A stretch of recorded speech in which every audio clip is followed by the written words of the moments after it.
Gusto ko malaman nyo no, na tayo po ay araw-araw po no, na nakipag-away, hindi sa katawan or laman or sa kahit sinong tao na ating kaaway o kinakaaway, kundi against Satan, no? Si Satanas ay hindi natin nakikita pero nararamdaman at nakikita natin yan in visual, pero sa personal, sa pamamagitan ng ating mga mata ay hindi natin nakikita pero nalalaman natin na siya ay gumagalaw o gumagawa ng isang hakbang upang tayo ay kalabanin sa pamamagitan ng ano. Minsan ginagamit ni Satanas yung mga kababayan natin, yung mga kapatid natin, no, in Christ, mga tao. Pero gusto kong malaman ninyo na ang tao na yan, hindi yan ang ating kaaway. Gumawa sila ng kasamaan against atin. Hindi nila yan kagustuhan, kundi dahil nga sa ninanais ng kanilang laman, nagawa nila ang isang bagay na masama laban sa atin. Pero gusto ko malaman ninyo, huwag kayong gumanti against sa kanila kasi hindi nila alam yung ginagawa nila. Nalalaman nyo sa panahon ni Kristo nung ipinako sa cross, ang anong sabi ng ating Panginoon sa Kristo, Father, Ama, patawarin nyo po sila kasi hindi nila alam ang kanilang ginagawa. Yes, hindi nila alam ang kanilang ginagawa. Kasi ang ginagawa ng mga tao na yan ay kalooban o kagustuhan ni Satanas, na itong gustong gawin ni Satanas, pero hindi siya personally na gagawa, kundi sa pamamagitan ng mga tao upang ikaw ay siraan, atakihin, o anumang klaseng mga pag-atake na ikaw ay mapalayo sa Panginoon. Ikaw ay masaktan or anumang klaseng pag-atake niya, no, personally. So huwag kayong, in case na may gagawa sa inyo ng kasamaan, no, ng mga tao, huwag kayong inis, huwag kayong gusto kong gumanti sa tao na yan kasi ganito. Kung gaganti ka niyan, ikaw at siya ay magiging magkatulad or pareho na kayo or magiging wala na kayong pagkakaiba. Bakit? Minsan ginagamit yan ni Satanas ang isang tao upang linlangin ka, upang lituhin yung isip mo, upang makapasok din yung mga kasamahan din ni Satanas sa iyo at kontrolin ka at kayo at yung isang tao na ginagamit ni Satanas at ikaw, mag-away kayo. So para kayong mga manok na pinagpaaway ni Satanas ng dalawang demonyo na yan, no, pinaaway kayo. So nagiging katatawanan kayo niyan. Yung kababagsakan niya yan, walang kabuluhan, walang kakwenta-kwenta. Kaya nga sinasabi dito sa kasulatan no, na hindi tayo nakikipag-away laban sa ating mga kapatid o sa mga tao. Unang kaaway mo niyan, yung isip mo, ikaw mismo, sarili mo yung kaaway mo. Yung isip mo, yung laman mo, yung nananais ng laman, kagustuhan ng laman. Yung iba, sumusunod sa Panginoon, pero nga sa tawag ng laman, nanonood ng mga pornographic videos, or ano man yung mga video, or ano man yung mga video na walang kakwenta-kwenta, walang mga laman, walang kwenta, no, na mga basura, no, asyang walang ibang result nito kundi yung pag-ibig mo o pananampalataya mo sa Panginoon ay siyang magkukos na upang ito ay lalamig, no, lalamig ka na sa ating Panginoon. Kaya nga sinasabi dito, no, for the love of many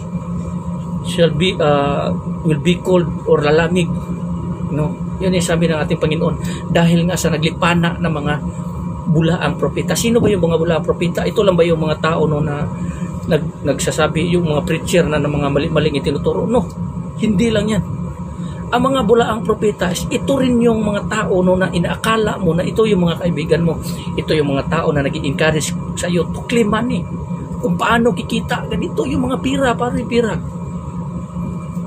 Sasabihan ka ng mga masasama, tuturuan ka ng mga masasama, lahat ng mga itinuturo sa inyo na hindi maganda, na hindi kinalulugdan ng Panginoon, yung mga gumagawa ng kasamaan, yung mga tao no, na ini-encourage ka sa paggawa, gawin mo to, gawin natin to, sikuan, ganito, pasaktan natin to, linglingin natin to, para makuha natin to, ganito, ganyan.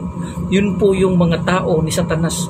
Lahat po ng mga tao ni Satanas o mga bulaang propeta o propeta ni Satanas, ito po yung mga tao na walang ibang ginawa kundi ikaw ay ililigaw ka, no? Turuan ka ng mga masasamang gawa, ng mga bagay na hindi gusto ng Panginoon pero gusto nila, para ikaw ay mapalayo mula sa Panginoon papunta doon sa kaaway, para hindi ka na magiging tagasunod ng ating Panginoong Kristo, kundi susunod ka doon sa yawa, sa demonyo. Lagi mong tatandaan, si Kristo namatay sa krus dahil sa ating kasalanan, dahil sa iyo, dahil sa akin, at sa ibang mga tao, namatay siya sa krus. Ino-offer niya yung sarili niya dito sa mundong ito para lamang tayo may daan patungo sa Ama. Dahil tayo pong lahat ay hindi natin alam kung paano tayo makakaabot sa kaluwalhatian ng Ama. Dahil nga sa pag-ibig ng Diyos, pinadala niya kanyang sariling anak. Hindi para tayo ay parusahan, kundi sa pamamagitan ng ating Panginoong Kristo na anak ng Diyos, magkakaroon tayo ng daan patungo sa Ama. Malalaman natin na si Kristo pala ay daan patungo sa Ama. Namatay siya dahil sa krus. Hindi para sambahin mo yung krus, kundi para iluwalhatiin natin yung Panginoong Kristo, mananampalataya sa ating Panginoong Kristo at sambahin ang ating Panginoong Kristo, kasi ang sabi ng Ama, sambahin siya sa lahat ng mga anghel. Kung ang mga anghel pinasamba ng Diyos, tayo pa kaya sasambahin natin ang ating Panginoong Kristo, kasi si Kristo ang Ama. Si Kristo at ang Ama ay iisa. Si Kristo na nandito sa atin, bumaba sa langit. Siya yon, bumaba sa langit at bumalik din siya sa Ama. Kaya si Kristo ang siyang daan patungo sa Ama. Kung wala si Kristo dito sa atin, sa mundong ito, kung hindi siya bumaba, tayong lahat alipin pa rin ang kasalanan. Tayong lahat kaparusahan ang ating dadatnan. Pero salamat sa pagmamahal ng ating Panginoon, sa pamamagitan ng kanyang anak na si Kristo, pinadala niya dito sa mundong ito. Nagiging daan natin upang tayo ay makaabot sa ating Ama.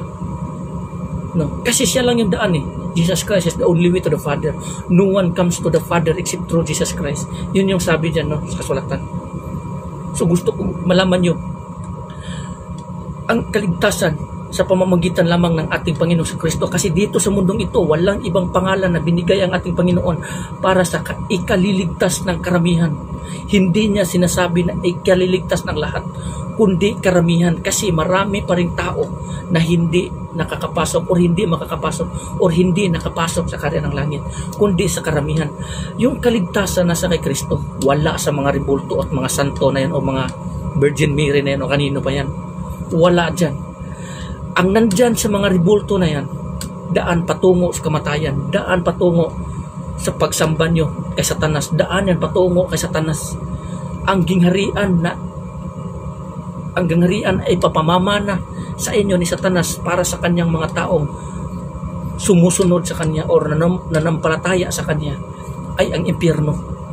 Yun ang kingharian na hinihanda ni Satanas para sa mga tao na sumusunod sa kanya sa pamamagitan ng pagsamba ng mga tao sa mga rebulto, image, santo or Virgin Mary or Buddha or Shiva or ano pa man yan. Aside from Jesus Christ, no one comes to the Father. Aside from Jesus Christ. Kasi ang sinasabi dito sa kasulatan, walang ibang daan patungo sa Ama kundi ang ating Panginoong Kristo lamang. Walang ibang pangalan na ibinigay ng Diyos Ama dito sa atin sa mundong ito na ikaliligtas ng karamihan sa atin, ng marami, kundi ang ating Panginoong Kristo. Tayong lahat nakakarinig sa salita ng Panginoon. Kasi ang sabi dyan sa kasulatan, ang salita ng Panginoon ay umabot na sa buong mundo. So walang makapagsabi na hindi ako nakarinig sa salita ng Panginoon. Marami. Halos lahat tayo nakakarinig na yan. Kaya nga, pag sabi ng ating Panginoong Kristo, pag yung mapangaral na ang salita ng Panginoon sa buong mundo, darating na ang katapusan. So nandito na tayo sa malapit na nakapatapusan ng mundo. So sampalatayain natin ang ating Panginoon, kasi tayong lahat dito para tayong gamot na may expiration date. May date of kung kailan na manufacture o ginawa at may expiration date. Ito yung ganito tayo. May ending tayo, may katapusan tayo pagdating ng araw. So hanggang dito na lang. Maraming salamat and God bless everyone. Amen.